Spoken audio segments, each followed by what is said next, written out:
Merci. Merci à vous d'être venus Ce n'est nombreux. pas la première fois qu'on se rencontre, parce que, en plus, vous avez beaucoup de cordes différentes à votre arc, parce que romancier, vous avez écrit aussi des livres sur les chansons, vous êtes psychanalyste aussi. Et aujourd'hui, on revient un peu à vos premiers amours. Je ne sais pas si c'est les premiers amours, mais c'est Freud. Et Freud au quotidien. Donc, et c'est une série d'articles, des pensées que vous avez écrits, je ne sais pas, on va voir tout à l'heure comment. Ça s'appelle Essai des psychanalystes appliqués et paru chez Grasset. Merci beaucoup, Philippe Grimbert.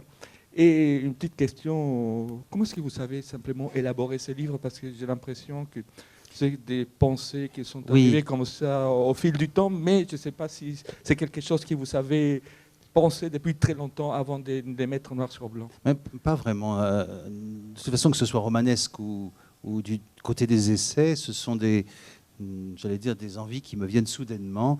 Mais là, en l'occurrence, c'est une sorte d'éventail, de florilège d'articles sur des questions de société.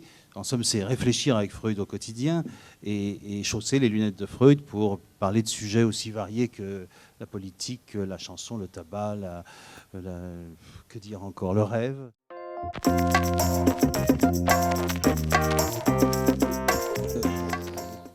C'est curieux parce qu'au moment où vous me dites ça, j'ai envie de dire que c'est davantage fait pour consoler que pour guérir, hein, l'écriture en tout cas, la consolation au sens noble du terme.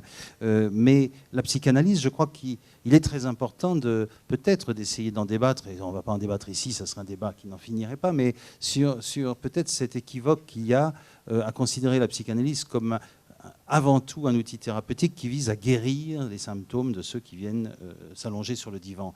Moi, j'ai toujours envie de dire que c'est un connais-toi toi-même aux vertus thérapeutiques. Ce qui rejoint par là la phrase freudienne reprise par Lacan d'ailleurs, qui disait que la guérison survient de surcroît. C'est-à-dire que ce travail qu'on fait sur soi a des effets thérapeutiques majeurs qu'on ne va pas négliger. Mais il est vrai que le terme de guérison me semble aujourd'hui et de nos jours assez malvenu dans la mesure où, par exemple, quand il s'agit c'est emprunté évidemment au vocabulaire purement médical, si on veut guérir d'un rhume, on en fait disparaître tous les symptômes. En analyse, quand on fait une analyse, et que, de mon point de vue, quand elle est réussie, c'est que ces symptômes n'ont pas disparu, mais au contraire sont devenus des forces à utiliser. Et que, je reprends la formule célèbre de Gide, qui me convient très bien, il faut toujours suivre sa pente, pourvu que ce soit en montant.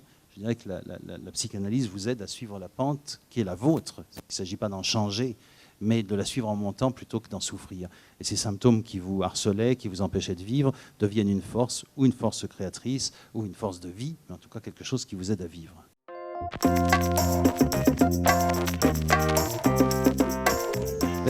Oui, écoutez, l'électricité existait aussi avant qu'on ne l'utilise. Et bien sûr que l'inconscient existait, puisque l'inconscient, c'est ce qui fait la part la plus importante de l'homme et de l'humain. Simplement, cet inconscient qui existait, mais qu'on ne nommait pas ainsi, il était interprété de façon différente. Vous imaginez bien que chez les anciens, on voit bien où se situait l'étude de l'inconscient, du côté des augures, du côté des prédictions, du côté des mânes, du côté des multiples dieux qui incarnaient chacun, des divinités qui incarnaient chacune, probablement une des instances de l'inconscient. Simplement, l'inconscient ne se nommait pas comme ça. Mais de toute façon, je dirais qu'aujourd'hui encore, beaucoup ignorent la dimension de l'inconscient et préfèrent en effet imaginer, comme le faisaient les anciens, que les choses sont écrites quelque part en dehors et vont demander à d'autres de déchiffrer cette écriture. Alors vous savez où ça se passe, dans les cabinets des voyantes, qui parfois sont très douées, d'ailleurs sont des très bonnes psys et qui repèrent très bien où sont les nœuds des problèmes chez les personnes qui viennent les consulter, mais on ne parle pas d'inconscient, on parle en effet de quelque chose qui est écrit, on peut prévoir ce qui va se passer. Bien sûr que c'est vrai qu'on peut prévoir ce qui va se passer. C'est vrai aussi que certains rêves se révèlent après coup des rêves prémonitoires, non pas parce qu'ils prévoyaient l'événement, mais parce qu'ils l'ont provoqué, ce qui est tout à fait différent.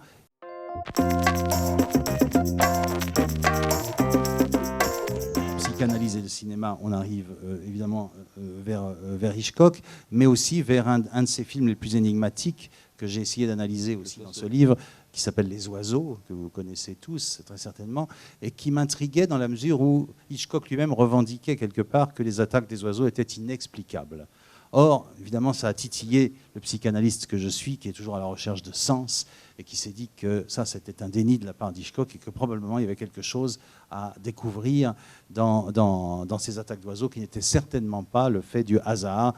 Je me suis livré à l'analyse de ce film pour y découvrir un sens dont je ne vais peut-être pas trop parler ici, mais qui est, de mon point de vue, quand même, quelque chose qui se joue très directement entre les trois personnages principaux du film, c'est-à-dire Mélanie, la jeune femme qui vient à Bodega Bay, le Mitch, l'homme dont elle tombe amoureuse là-bas, et la mère de Mitch, une femme très possessive et assez jalouse, qui, de mon point de vue, je vous laisserai là-dessus pour aujourd'hui, va déclencher les attaques des oiseaux. C'est la colère de cette mère.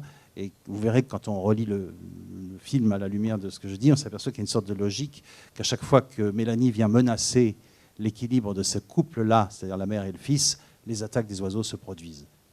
Je ne vous en dis pas plus. Mais...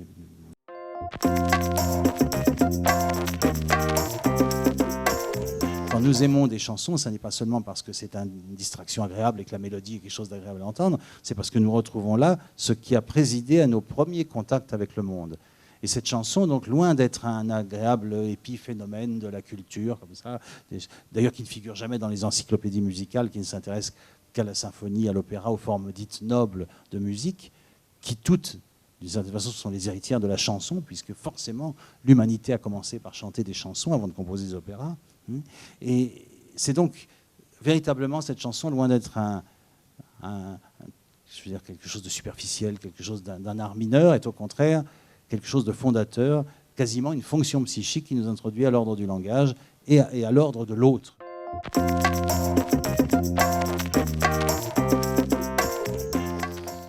Oui, absolument. Et les sexologues sont des spécialistes du sexe, mais les psychanalystes sont des spécialistes de l'amour. Un amour bien particulier que Freud a appelé l'amour de transfert.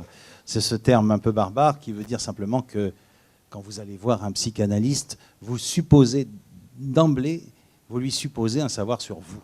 C'est-à-dire que à peine êtes-vous installé devant lui que vous avez le sentiment qu'il en sait plus sur vous que vous-même. C'est ce que Lacan a appelé, de ces formules toujours qui semblent énigmatiques, mais finalement c'est un sujet supposé savoir. L'analyste est supposé savoir des choses sur vous, et cette supposition de savoir, c'est ce qui crée le moteur du transfert. C'est ce qui fait que vous allez lui dire des choses, et c'est ce que vous faites aussi chez la voyante, parce que le transfert n'est pas réservé à l'analyste.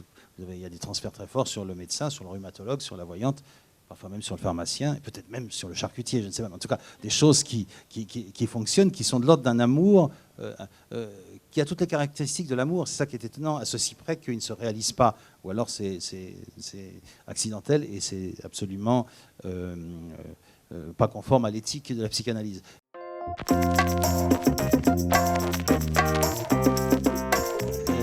C'est en effet un sujet que je traite, mais qui ne nous éloigne pas de la question du transfert, puisqu'il est bien évident, quand je vous ai dit qu'on peut transférer, éprouver un amour de transfert pour son psychanalyste, bien sûr, puisque c'est une notion psychanalytique, ou pour son médecin, ou pour son avocat, mais bien sûr pour le candidat, qui va être le candidat de notre choix, le transfert est quelque chose qui fonctionne extraordinairement. C'est-à-dire que là aussi, l'amour de transfert fait que pendant un moment, ce candidat va être paré de toutes les qualités. Mais contrairement, ce que je dis et qui m'amuse un peu, c'est que contrairement à l'analyste qui, dans sa posture, dans sa réserve, dans sa neutralité et dans son silence, d'une certaine façon, et surtout dans son inaction au sens physique, le psychanalyste maintient l'illusion du transfert et permet au transfert de continuer à fonctionner puisqu'il n'accroche pas sur quelque chose de réel de l'analyste qui puisse le faire déchoir de cette position-là.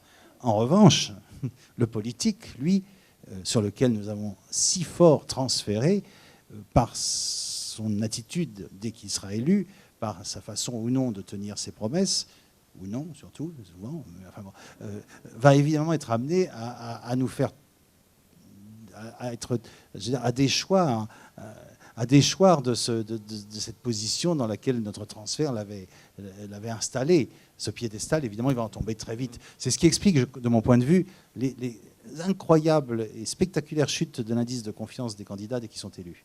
En général, 2 mois plus tard, quelque chose commence à dégringoler. C'est assez étonnant, qui n'est pas forcément juste... L'état de grâce disparaît.